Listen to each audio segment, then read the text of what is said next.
Chers frères et sœurs bénis en Isaïa, bonjour et bonsoir. Bonjour l'Amérique israélite, bonjour l'Afrique israélite, bonjour Haïti israélite, tribu Lévi. C'est avec réel plaisir nous vous rejoignons pour ce nouveau numéro et je tiens à vous présenter tous mes excuses pour mon absence pendant un certain temps. J'ai été grippé et comme vous pouvez le constater, j'ai encore de la grippe mais je ne peux m'empêcher que de vous servir. Donc, dans le dernier numéro, nous avons parlé des deux semences. La semence de Caïn, les deux jumeaux, la semence du serpent et la que représentant Lucifer et la semence de la femme. Donc, ça veut dire les deux premiers jumeaux, Caïn et Abel. Et nous avons parlé des deux paires de jumeaux qui sont Caïn et Abel, Ésaü et Jacob. Mais nous avons dit au niveau de ce numéro que si toutefois le déluge est vrai, nous avons mentionné ce thème. Si toutefois le déluge est vrai. Pourquoi nous vous disons ça? Parce que nous avons parlé de la semence de Ésaü qui a remplacé la semence de Caïn. Mais ce conditionnel que nous avons mis prouve que normalement que la semence de Caïn a toujours existé, a perduré après le déluge et c'est cette semence qui va se joindre avec la semence d'Ésaü parce qu'ils ont les mêmes caractéristiques pour former ce qu'on appelle aujourd'hui le peuple qui s'appelle juif édomites qui ne sont autres que la synagogue de Satan qui se dit juifs et qui ne le sont pas. Donc nous allons vous montrer aujourd'hui à travers ce numéro, nous allons parler de la descendance cachée de Caïn. Après le déluge, la Bible nous révèle que contrairement à ce que la Bible encore nous dit que le déluge, il n'y avait que Noé et les 7 personnes qui ont survécu au déluge, la Bible encore nous dit que c'est faux. La Bible nous dit quelque chose d'une part, d'autre part, elle nous dit quelque chose de contraire. Il n'y a pas que 8 personnes qui ont survécu au déluge. Puisque, tout de suite après le déluge, dans Genèse chapitre 6, voilà ce qui a été dit. Lorsque les hommes eurent commencé à se multiplier sur la face de la terre et que des filles leur furent nées, les fils de Yah, permettez-moi l'expression de Dieu, les fils de Dieu virent que les filles des hommes étaient belles et ils l'en prirent pour femme parmi toutes celles qu'ils choisirent. Verset 3. Cela a irrité le Père, et il a dit, mon esprit ne restera pas toujours dans l'homme, car l'homme n'est que chair, et ses jours seront de 120 ans. D'autres Bibles portent une traduction bien meilleure que celle-là, pour ce verset 3. Maintenant, c'est au verset 4 nous voulons arriver. Genèse 6, verset 4. Les géants étaient sur la terre en ces temps-là. Après que les fils de Dieu, permettez-moi le terme Dieu, après que les fils de Dieu furent venus vers les filles des hommes et qu'elle leur eut donné des enfants. Écoutez ça, 2 points. Ce sont ces héros qui furent fameux dans l'Antiquité. Ça, c'est après le déluge. Ce sont ces héros qui furent fameux dans l'Antiquité. Pour ceux qui contestent encore, qui peuvent mettre l'Antiquité même avant de Noé, n'est-ce pas? Avant de Noé, on ne parlait pas de géants. Eh bien, je vais vous donner un autre passage. Maintenant, même pas avant Noé, c'est après Abraham. Même pas après Abraham, c'est après Jacob. Même pas Jacob, c'est après Moïse. Même pas Moïse, c'est du temps de Josué. Ou si vous voulez, on va rester dans Moïse. Nous allons voir les 12 espions que Moïse avait envoyés pour explorer la terre de Canaan. Quel rapport ils ont apporté. Après avoir exposé Caleb et Josué, après avoir exposé ce qu'ils ont vu en terre cananéenne, voilà ce qui s'est passé.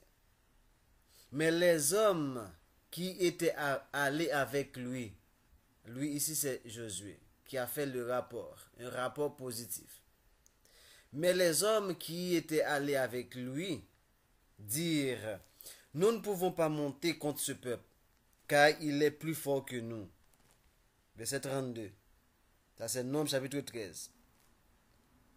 Et ils décrièrent devant les enfants d'Israël le pays qu'ils avaient exploré. Ils dirent, 2 points, le pays que nous avons parcouru pour l'explorer est un pays qui dévore ses habitants. Tous ceux que nous y avons vus sont des hommes d'une haute taille. Verset 33. Et nous y avons vu les Néphilim, que la Bible appelle géants, enfants d'Anak, de la race des Néphilim, à savoir les géants. Les géants dont parle Genèse chapitre 6. Écoutez, 2 points, toujours verset 33. Nous étions à nos yeux et à leurs yeux comme des sauterelles. C'est Josué qui parle. Ou les 10 autres hommes qui étaient à Josué parmi les 12 espions. Nous étions à nos yeux et aux leurs, ça veut dire à leurs yeux, comme des sauterelles. Des hommes, c'est comme on compare des sauterelles à des hommes. Voyez-vous? Pour vous montrer que ces hommes existaient même du temps de Moïse. Comme maintenant la Bible nous dit que il n'y a que 8 personnes qui ont survécu au déluge. Ce n'est pas le sujet d'aujourd'hui. Le sujet d'aujourd'hui, nous vous montrons à travers ces 2 passages, Genèse chapitre 6, versets 1 à 4, Nombre chapitre 13, versets 31 à 33, que la descendance de Caïn a survécu au déluge. Tout comme les Néphilim, qui sont les fils de Dieu, qui sont venus s'accoupler avec les filles des hommes, ils ont survécu après le déluge. Voilà le rapport de ces 2 passages. Il y en a plein et plein d'autres encore dans la Bible. Maintenant, nous dit, le sujet d'aujourd'hui, c'est la descendance cachée de Caïn. Nous allons vous montrer des passages, c'est à vous d'en juger. Et à travers ces passages, nous allons vous référer plusieurs versions de Bible. Parce que c'est comme la Bible entre elles, en termes de version, ça se combat. Même la même Bible, la même version, se contredit, se combat. Finalement, permettez-nous d'utiliser la notion de Bible pour vous faire cet exposé, pour vous montrer que la semence de Caïn a survécu, et c'est avec cette semence que la semence d'Édom, Ésaïe, le frère de Jacob, va, parce que ces 2 peuples qui aiment faire le métissage, ils vont se métisser pour donner ce qu'on appelle les Juifs Khazars d'aujourd'hui. Et mêlés avec les descendants de Japheth. Ça, il faut le dire. Les Néphilim et leurs descendants ne sont pas les seuls survivants clandestins du déluge. Nous allons découvrir que la race de Caïn partage le même privilège, pénible destin que celui de Caïn. Pour le devenir d'avoir tué son frère Abel, le père le prive des fruits de son travail. Quand on lit dans Genèse chapitre 4, verset 12, il est dit, quand tu cultiveras le sol, celui-ci ne continuera plus à te donner sa force. Et il l'expédie dans la nature. Le Père expédie Caïn dans la nature. Tu seras fugitif et fuyard, selon la version de la Bible d'Homme. Errant et fugitif, la version synode hostie crampon. Errant et vagabond, c'est la version d'Abyss, second Scofield, Maritsus, Tob. Vagabond et fugitif, c'est la version Osterval, qui dit que Caïn, le père, l'a destiné à être un fugitif et un vagabond, un errant. Ce qu'on avait vu avec Édom qui est pareil. Et nous allons voir ça plus loin. Le voilà piégé. Ne pouvant plus cultiver le sol, il se déplace pour se nourrir de cueillettes sauvages. Et ce, en déplaçant constamment. Et se déplaçant constamment, il ne peut plus cultiver le sol. Dans la foulée, 5 versets plus loin, nous dit, Caïn tourne la difficulté. C'est comme il contourne la difficulté. Il bâtit rien moins qu'une ville. Dès lors, il n'est plus errant. Écoutez, s'il l'a jamais été. Une ville surréaliste si l'on considère que Caïn est alors seul avec sa femme, qui ne peut être que sa sœur, et son fils. Voilà ce que nous dit Genèse chapitre 4, verset 17. Caïn connut sa femme. Elle conçut et enfanta Enoch. Vous voyez, à chaque fois qu'on parle de enfanter, on parle de connaître d'abord sa femme. C'est pourquoi nous vous avons dit dans le numéro suivant que Adam connut Ève et il enfanta Caïn, puis Abel.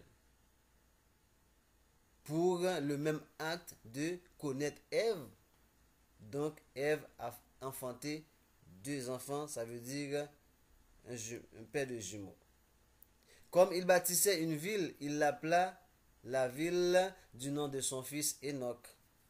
Le nom de Caïn serait-il aussi celui d'une ethnie? Parce que vous savez que maintenant, les ethnies qu'on a le plus souvent, c'est en fonction des noms, des patriarches, tout ça. C'est le cas de Israël, qui c'est Jacob. C'est le cas des Édomites, qui c'est Ésaü, qui donne les blancs, surtout Kazakhs et Européens de nos jours, les Caucasiens. Parmi les descendants de Caïn, la Bible signale à la 6e génération que Yabal fut le père de ceux qui habitent sous la tente et ont des troupeaux. Ça c'est Genèse 4, verset 20 sur la Bible d'Homme. La ville de Enoch n'est donc pas pour eux cette descendance. Et d'autre part, végétariens qui sont comme tous les hommes antédiluviens, ils élèvent des troupeaux inutiles. La Bible arrête les générations de Caïn sur un artiste, à savoir Yubal, père de tous ceux qui manient la lyre et la flûte, la musique, comme Lucifer dans Ézéchiel 28, qui était créé avec tous ces instruments, c'est comme le père de la musique. Voilà. Pour vous montrer que Caïn, c'est la semence de Lucifer. Une preuve de plus. Et la lignée de Caïn va s'arrêter également sur un artisan. Nous avons dit, tantôt c'était sur un artiste, en termes de musique, mais sur un artisan, c'est Tubal-Caïn, qui aiguise tout taillant de cuivre et de fer. Voilà la ressemblance qu'on dit qu'il y a entre Caïn et Édom. Édom, dans Genèse 25, je crois que c'est verset 40, Genèse 27, verset 41, où il est dit, Édom sera errant et vivra de son épée. Et qui a commencé à forger les épées? C'est Tubal-Caïn, petit-fils de Caïn. Des pasteurs nomades des musiciens, des forgerons. C'est ça la postérité de Caïn. La postérité de Caïn est nettement typée. Comment leur savoir-faire s'est-il perpétué après le déluge s'ils n'y ont pas survécu? Pourquoi jusqu'à présent on a des musiciens? Regarde les musiciens à travers le monde. Ce qu'on appelle les artistes, les vedettes. Regarde la guerre qu'on a dans le monde. Tout ça, c'est parce que la descendance de Caïn s'est perpétuée. Parce que c'est eux qui ont ce don. Le don de la musique, le don de forger des âmes. C'est Tubal Caïn, la descendance de Caïn. Et jusqu'à présent, est-ce qu'on n'a pas ces choses? Ce sont ces choses qui sont en vogue, en premier plan de nos sociétés actuellement. Donc c'est pour vous montrer que la perpétuité jusqu'à présent de la descendance de Caïn. La Bible ne donne pas d'autre père que Yabal, Yubal et Tubal Caïn aux pasteurs nomades, aux musiciens et aux forgerons qui exercent leur art après le déluge. C'est ces noms qu'on a après le déluge pour ces métiers-là qui ne sont autres que de la descendance de Caïn. Ceci posé, quatre données est autrement plus probante. Quatre données autrement plus probantes démontrent que la race de Caïn a survécu au déluge. Nous allons voir ça. On trouve la première de ces données en Genèse chapitre 15 verset 19, où l'on voit que le Père conclut une alliance avec Abraham au sujet de la terre qu'il destine aux Hébreux. 10 nations sont mentionnées au contrat de cette alliance. La première d'entre elles est le pays des Kénites. Ça, c'est selon la Bible d'Homme. Le pays des Sénéens. C'est la Bible de Crampon, Marie-Sous. C'est le même peuple que je vous dis là maintenant. Le pays des Kéniens, selon Louis II, Scofield, Synodal. Les Kénites, ça c'est le monde nouveau. Les Kéniens, c'est la Bible d'Abi. Ça c'est le même peuple, je vous dis là. Les Kéniens encore, selon la Bible Ostéval. Les Kénéens, la Bible de Cannes. Les Kénites, la Bible d'Ostie, Jérusalem, Todd. Et la Bible de Chouaki, André Chouaki, parle de Kéyeni. Tout ça, c'est pour parler des Kéniens. Que probablement, la majorité d'entre vous, nous sommes habitués avec ce thème, les Kéniens. Donc, c'est l'un des peuples que, dans l'alliance que le Père a fait avec Abraham, il a mentionné ce peuple.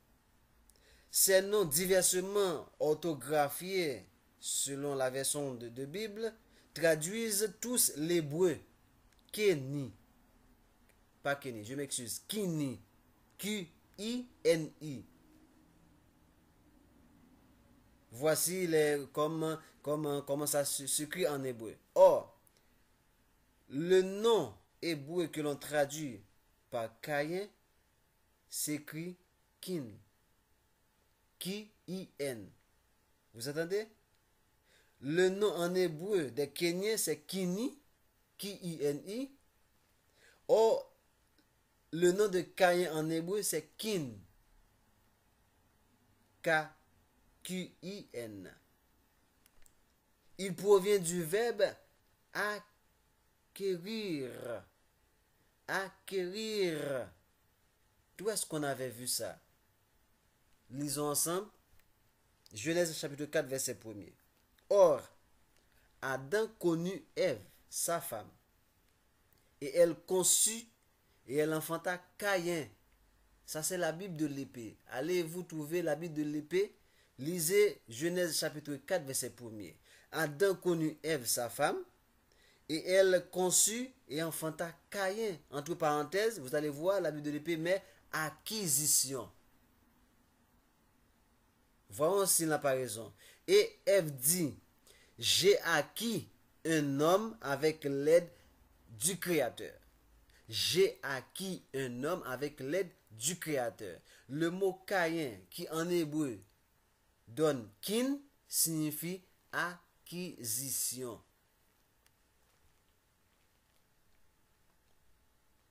Vous voyez? Ça, c'est la version de la Bible de l'épée. En hébreu, kaniti. Kaniti. Ça, c'est le verbe. Pour dire acquérir. Caïn est le premier homme acquis par Ève. Son premier fils jumeau. Dans une note sur Genèse chapitre 15 verset 19, d'homme est formel. Le kénite hébreu Kéini est un gentilice dérivé du nom de Caïn. Ça c'est d'homme qui parle dans sa version de Bible. Le gentilice, mot savant hérité de l'Antiquité romaine, est le patronyme, ça veut dire nom du père, qui indique l'appartenance au patriciat, par la parenté avec les clans primitifs fondateurs de Rome. En clair, après transposition dans ce qui nous occupe, cela revient à dire que les Kénites et autres que l'on appelle Kéniens ou Kéini, en hébreu Kini, sont les lointains héritiers naturels du nom de Caïn. Caïn en hébreu, on dit qu'il est Kin, K-I-N. Ça, c'est la première donnée. La deuxième donnée de notre démonstration, c'est la Bible Hostie qui rattache aussi les Kénites à Caïn. Même nom que Caïn, ancêtre éponyme de la tribu Kénite, écrit-il en note. Ces Kénites et son Caïn, deux formes du même nom, figurent ensemble en balancement binaire pour désigner le même peuple dans le célèbre oracle de Balaam qui se lit dans le livre de Nombres, chapitre 24, versets 21 et 22, qui dit: Puis il vit les Kénites et dit: Caïn va se consumer. Vous entendez? Puis il vit les Kénites et dit: Caïn va se consumer. Deux points. C'est point. Tandis que cette version passe à côté du sujet en négligeant une traduction précise de cet oracle. Cette autre version, Hostie comprise, sont très explicites en unissant comme dans le texte hébreu les Kéniens et Caïn. Ça c'est la Bible Ostéval. Les Kénites et les Caïns. Bible Monde Nouveau. Les Kénites et Caïn. Bible Jérusalem. Le Kénite et Caïn. Bible Dôme. Le Kéni et Caïn. Bible Chouaki. Et les Kénites et Caïn, la Bible Tob. C'est la confirmation de ce que nous avons vu précédemment. Troisième donnée. Lorsque Moïse s'enfuit d'Égypte, écoutez ça. Après avoir tué l'Égyptien, il trouve refuge et assistance auprès du prêtre de Madian. La Bible donne deux noms à ce personnage, à savoir le prêtre de Madian, qui exerce une fonction religieuse entre les Madianites et on ne sait quelle divinité. Son nom c'est Raguel, selon Exode 2, versets 16 à 18. Et Jéthro, selon Exode 3, verset 1. On dit Raguel ou Jéthro. On ne sait pas si c'est Raguel alias Jéthro. Sous les deux identités, à savoir Raguel et Jéthro, il est le père de Séphora. Qui est Séphora? Séphora, c'est la fille de Jéthro qu'il donna à Moïse en mariage. On découvre ensuite que Raguel, alias Jéthro, a un fils nommé Obab, selon Nombre 10, verset 29. Ce Tobab-là sert de guide aux enfants d'Israël dans le désert. Hobab est donc le frère de Séphora, donc le beau-frère de Moïse. Or, la Bible qualifie directement cet Hobab de Kénite. Ça veut dire carrément descendant de Caïn. Juge chapitre 1er, verset 16. Écoutez.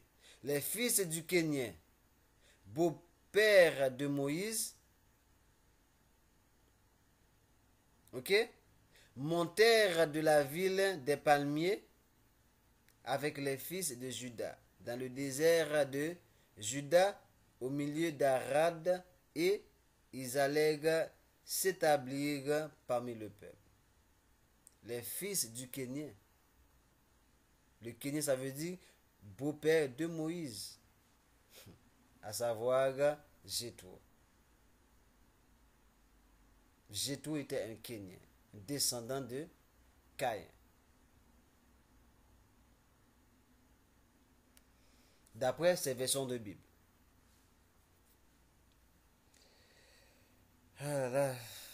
D'hommes aussi, la Bible de Jérusalem, c'est eux qui relatent ces faits. Et elle dit, dans les autres versions de ce même verset, puis dans Juge chapitre 4, verset 11, il est dit que les fils de Hobab appartiennent au gentilly Caïn, transcrit diversement par les versions de Bible, comme nous l'avons déjà vu. Hobab était descendant de Caïn. Il s'ensuit que sa sœur Séphora était aussi descendante de Caïn. Et leur père commun, Jéthro ou Ragel, est lui-même descendant de Caïn. L'origine de ces braves gens, c'est là qu'on pourrait se demander pourquoi les enfants de Moïse, vous rappelez, les enfants de Moïse était séparé de ses enfants dans un premier temps. Et pourquoi par la suite Aaron et Mariam allaient avoir de très grandes difficultés avec Moïse à cause de cette femme, Séphora? Point d'interrogation. Poursuivez vos recherches vous-même. Mais je vous lance ce pic pour que vous-même, vous réfléchissez. L'origine de ces braves gens avec lesquels Moïse s'allie, je m'excuse, est peu flatteuse. C'est ça. Vous voyez, l'origine de ces gens, de ces braves gens avec lesquels Moïse s'allie, allié, est peu flatteuse. C'est pourquoi nous vous avons dit, c'est à cause de leur origine qu'il y a eu difficulté entre Aaron, Mariam et Moïse. Et si on voit la descendance de Moïse n'est même pas prise vraiment en compte dans les Écritures. Rendez-vous compte. Et c'est sans doute pourquoi la Bible ne la dévoile qu'avec réticence. Quatrième preuve pour finir, une improbable reconnaissance des services rendus à Moïse par la famille Jéthro, Séphora, Hobab. Le roi Saül ménagea les Kénites. Le roi Saül ménagera les Kénites. Et les Kénites qu'il rencontra lors de ces guerres. Selon 1 Samuel, chapitre